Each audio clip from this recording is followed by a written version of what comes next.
इस कथा को सुनना।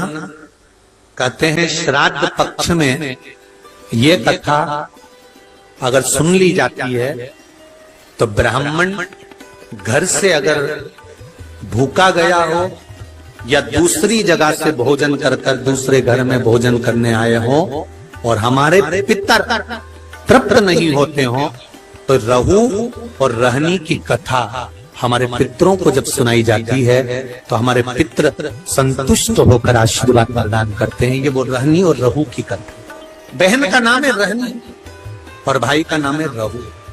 बड़ी सुंदर भाई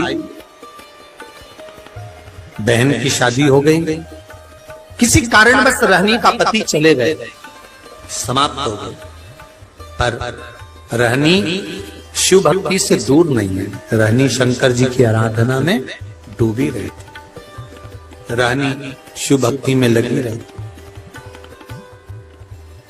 संपूर्ण आस्था चैनल के श्रोता, फेसबुक यूट्यूब के श्रोता और इस अशोक नगर के सभी श्रोता दिल से सुनिएगा। इस कथा को श्राद्ध पक्ष में अवश्य सुनना चाहिए। रहनी जिसका पति नहीं, घर में 2 बच्चे हैं, छोटे हैं बहुत, और ये रहनी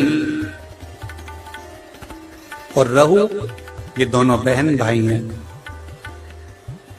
रहनी के माता पिता भी नहीं है, सास ससुर भी नहीं है, पति भी नहीं है, केवल घर में 2 बच्चे हैं। लकड़ी संविदा तोड़ कर लाती है और उसको बेचकर देकर थोड़ा सा चना इकट्ठा कर अपने बच्चों का पेट भर लेती। भाई रहू जिसकी धर्म पत्नी थोड़ी प्रीत था,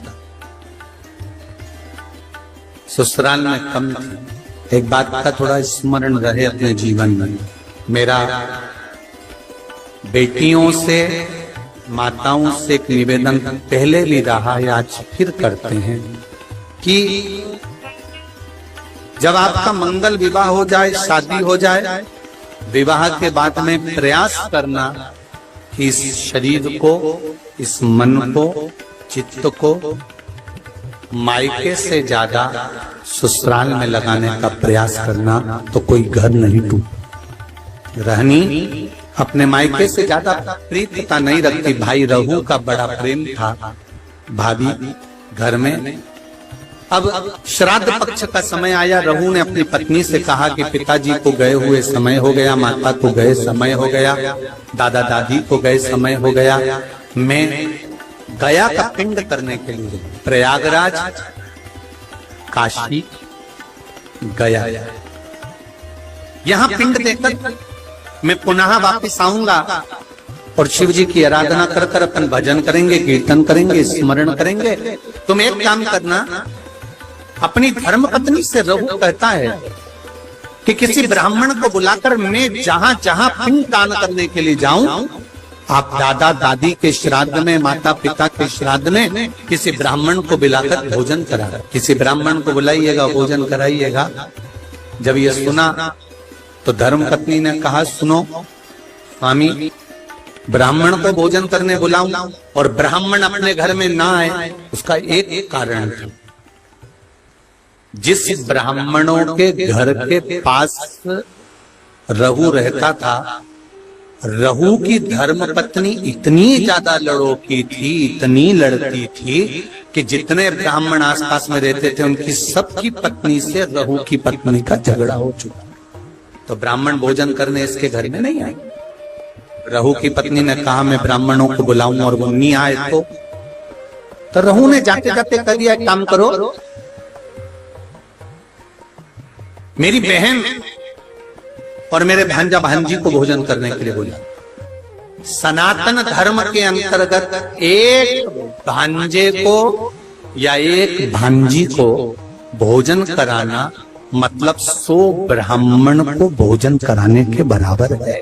सनातन धर्म की रीति है ये महाराज। एक भांजे को या एक भांजी को भोजन कराना 100 ब्राह्मण को भोजन कराने के बराबर है। तो तुम एक काम करो, मेरी बहन रहनी को बुलाओ और अपने भांजा भांजी को बुलाओ, क्योंकि भांजा भांजी छोटे हैं, अकेले आ नहीं सकते, उनको बुलाकर भोजन कराओ। अब पति ने कहा कि तुम उनको भोजन करा देना, और पति चले गया। धर्म पत्नी इतनी विचित्र थी कि उसने अपनी ननंद को बुलाया तो सही, पर भांजा भांजी को मना करवा दिया कि उनको लेकर मत आना, और भोजन करने के लिए ननंद को नहीं बुलाया, भोजन का काम करने के लिए ननंद को बुलाया, और निमंत्रण मायके वालों को दे दिया कि श्राद्ध में मेरे दादाजी का श्राद्ध है, माता पिता का श्राद्ध है, आप सब आओ। मायके वाले श्राद्ध का भोजन करने आ गए। ननंद को निमंत्रण देकर बुलाया, जी आपकी माताजी और पिताजी का श्राद्ध है, अगर आप नहीं आओगी तो श्राद्ध में अच्छा नहीं लगेगा। ननंद आई, और ननंद ने आने से पहले अपने बच्चों से कहा कि मैं नाना के घर जा रही हूँ। बच्चों की आंख में जल भरा हुआ था। माँ, आप हम दोनों को छोड़कर जा रही हो, हमें भी साथ ले चलो, हम भी चलना चाहते। नहीं, तुम्हारे मामी जी ने केवल मेरा निमंत्रण करा है, मैं जाऊंगी, तुम रुको।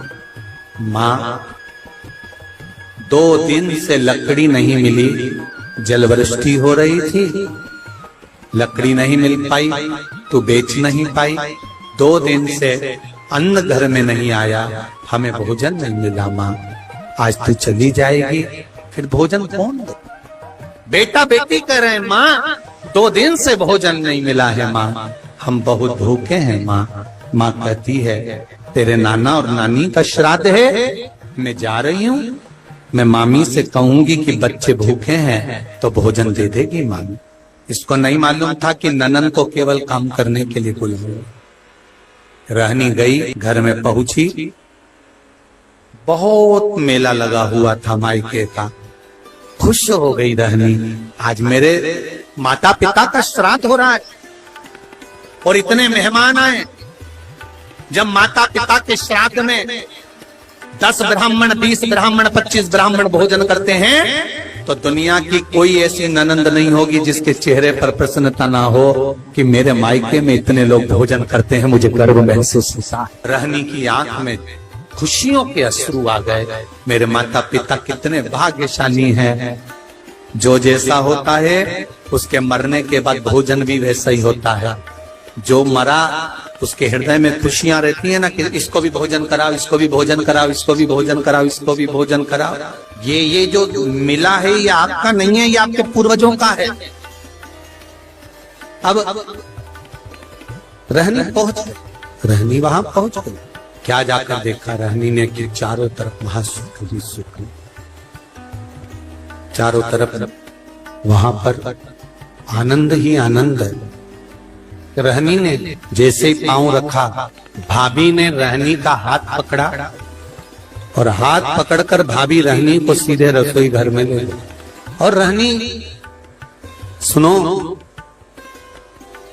आपके माता पिता का श्राद्ध है, अगर बेटी भोजन बनाएगी तो माता पिता के श्राद्ध में माता पिता उसको प्रेम से ग्रहण करेंगे, लेंगे। बहुत समझने वाली बात है श्राद्ध पक्ष की। एक निवेदन आप सबसे करना चाहेंगे कि इसको जरा समझिए,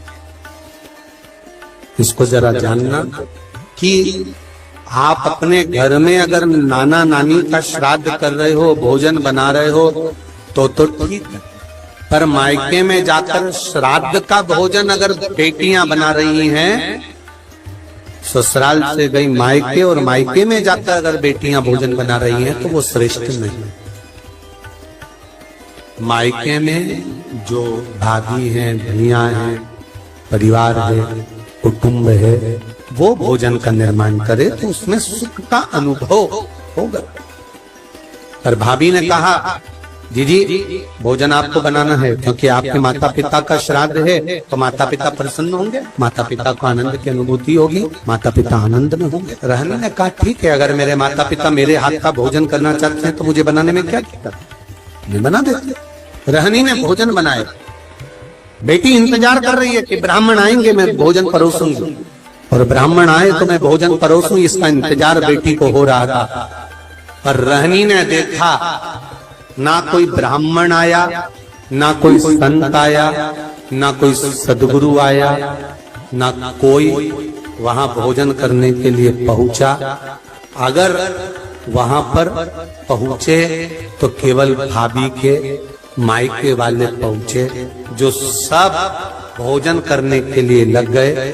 और रहनी से कहा गया कि इन सबको भोजन परोस दिया जाए। भोजन परोसा गया, सबने खाया।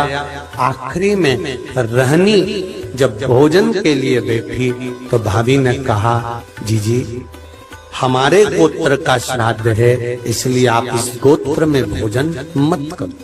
हमारे गोत्र का श्राद्ध है, इसलिए आप इसमें भोजन ना करिए। रहनी को उठा दिया गया तो रहनी ने पत्तल जो लगी हुई थी उसको उठाकर कहा, क्या भाभी मैं अपने बच्चों के लिए, क्योंकि वो तो इस घर के भांजा भांजी लगते हैं, क्या उनके लिए भोजन ले जा सकती हूँ? रहनी ने जब पूछा तो भाभी ने कहा, नहीं दीदी, ये जो बचा हुआ भोजन जब एक पत्तल में लग जाता है तो हम इसको बाहर नहीं भेजते, आप रखे रहने दो। माँ रहनी रोती रोती अपने ससुराल पहुंच गई। आज फिर दिन भर माँ मायके में लगी रही तो लकड़ी लेकर नहीं आई और बच्चों का पेट नहीं भरा। बच्चे 3 दिन के भूख से बिलख रहे थे, आंख में आंसू थे। माँ भी आज रो रही थी कि जिस मायके में बेटी ये जाती थी, कभी माँ बाप उसको भूखा नहीं आने देते थे। और भूखा तो भूखा, कभी माँ बाप उसको खाली नहीं आने देते थे, कुछ ना कुछ रखकर अवश्य भेजते थे। आज वो मायके से भूखी भी गई और कुछ भांजा भांजी के लिए भी नहीं दिए। रहनी ने विचार करा कि मेरे परिवार में मेरे बच्चे भूखे हैं, क्या करूं? रो रही है, आंख से आंसू निकल रहा है, बच्चे माँ की गोद में आकर बैठ गए। माँ कुछ खाने का दे दे। माँ ने कहा, एक काम करती हूँ, मैं पड़ोसी के यहाँ जाती हूँ। और रहनी पड़ोसी के यहाँ गई। पड़ोसी के यहाँ जाकर हाथ जोड़कर कहा, मेरे बच्चे भूखे, क्या थोड़ा सा भोजन मिल सकता? पड़ोसी ने कहा कि भोजन तो था, पर अब भी हमने गाय माता को दे दिया, अब भोजन बचा। रहनी रो रही, रहनी की आंख में जल और रहनी रोती रोती आंखों में जल भरी हुई घर पहुंच गई। बच्चे बिलख पड़े, माँ भूख लगी। बच्चे बिलख रहे थे। भाई रहू गया जी में जो पिंडदान कर रहा था, जैसे ही पिंड बनाए, पिंड सारे के सारे जितने थे वो काले पड़ गए। उसमें काली तिल भी नहीं डाली तो भी काले पड़ गए। पिंडदान करा। पंडित जी से पूछा, ब्राह्मण देवता मैंने पिंडदान करा, पर ये पिंड जो बनाए गए हैं ये सारे के सारे काले पड़ गए हैं। इन पिंड का काला पड़ना क्या कारण? ये पिंड काले क्यों पड़ गए? क्या कारण है कि पिंड काले हो गए? ब्राह्मण देवता ने कहा कि जब घर में सब ब्राह्मण भोजन कर रहे हो,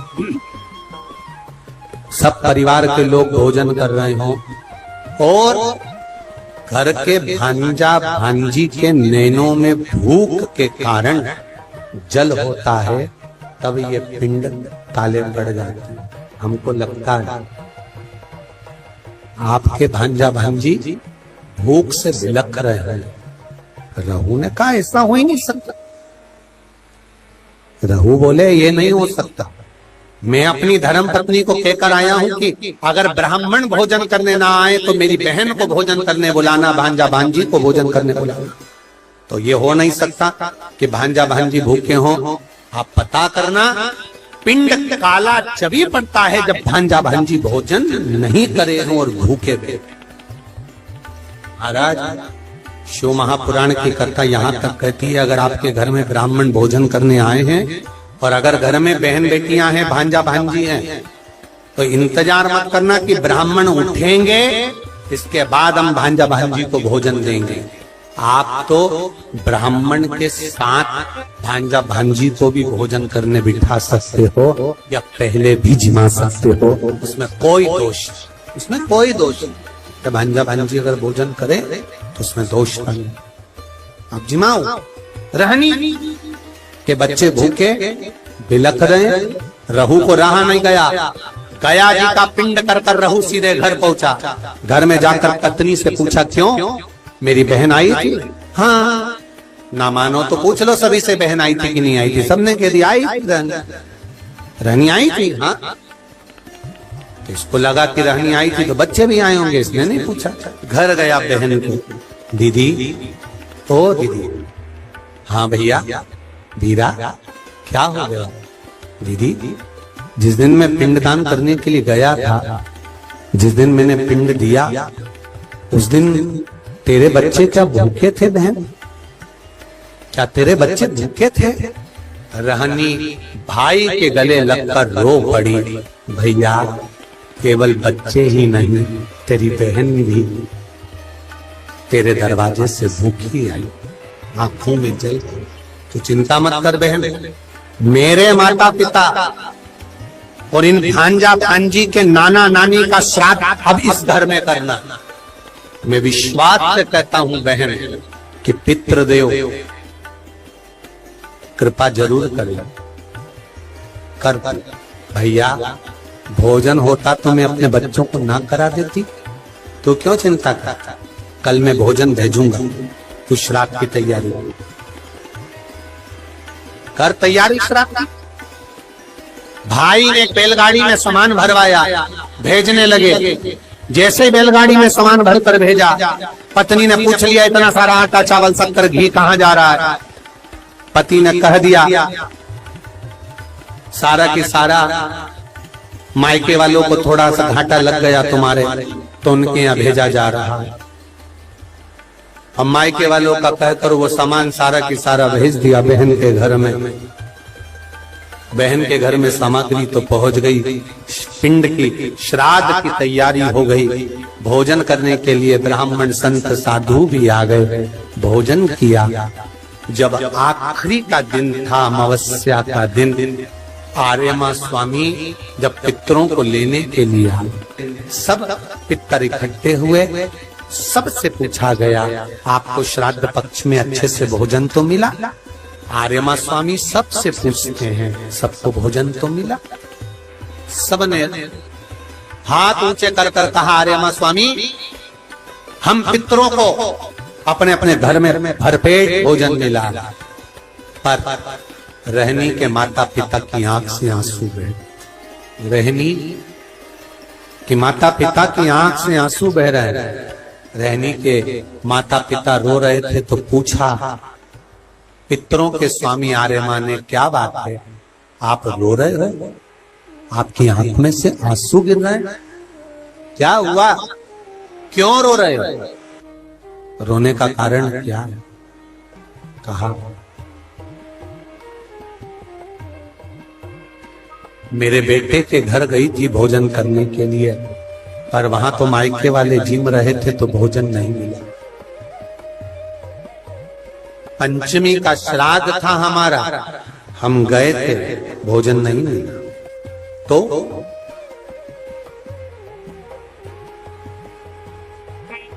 श्राद्ध पक्ष में पितरों को छोड़ा जाता है, भोजन मिला तो ठीक है, नहीं मिला पितर चले जाते। चंद्रलोक से पितृलोक के बीच में एक पितृलोक का सीढ़ी पड़ती है, जीना सड़ा सीढ़ी जिसपे पितर चढ़ के पितृलोक जाता। उस सीढ़ी पर कौन रुकता है? उस सीढ़ी पर पितृलोक में जाते समय कौन रुकता है? तर्पण शिव महापुराण की कथा कर रही है कि पंचमी का श्राद्ध था, पितर आए पर आपके यहाँ पर उनको भोजन नहीं मिला। वो पंचमी के दिन का श्राद्ध नहीं जीम पाए, चले गए। पितृलोक की सीढ़ी पर जाकर बैठ जाते हैं।